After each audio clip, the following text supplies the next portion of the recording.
Do you feel the third wave will go towards like towards winter? Well, I think there are two schools of thought on this. So first school of thought is we all come out of lockdown. We kind of give up on the rules a bit too quickly. So particularly the testing. I mean, this is the one that I kind of feel is really like missing at the moment, getting into people's heads. Yes, we can go and visit friends and family, but you make it safer by doing a rapid lateral flow test before you do it.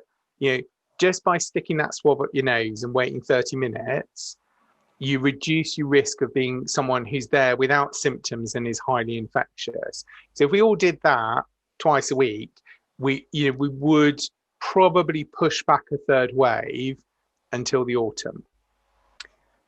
If people don't do that, people stop testing and they all go out and we all go to cinema, theatre, go out, watch footy matches, whatever it is. Then we will see a rapid increase in case rates and potentially we'll see a third wave hit us by July.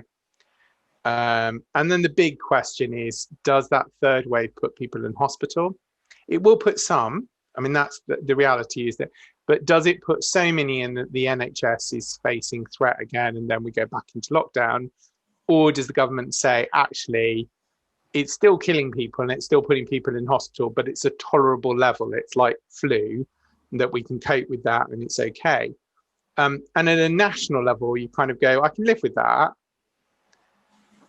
But at a personal level, those are still people dying. Those are still people ending up in hospital. So, I think for everyone who is not vaccinated yet, who's eligible, you've got to kind of weigh up for yourself. Do I want to be confident that I can weather the storm, or do I want to be vulnerable or not?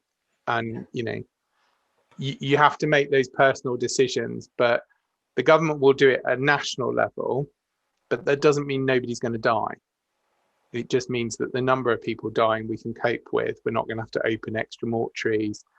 There aren't kind of body bags in the car park. That doesn't mean no one's going to die. And I think that's the challenge at the moment, is because government's weighing up kind of how much the NHS can cope with versus,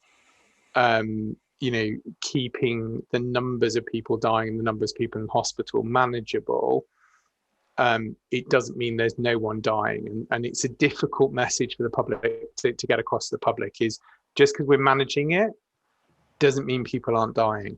Doesn't mean you can't die if you haven't got the vaccine.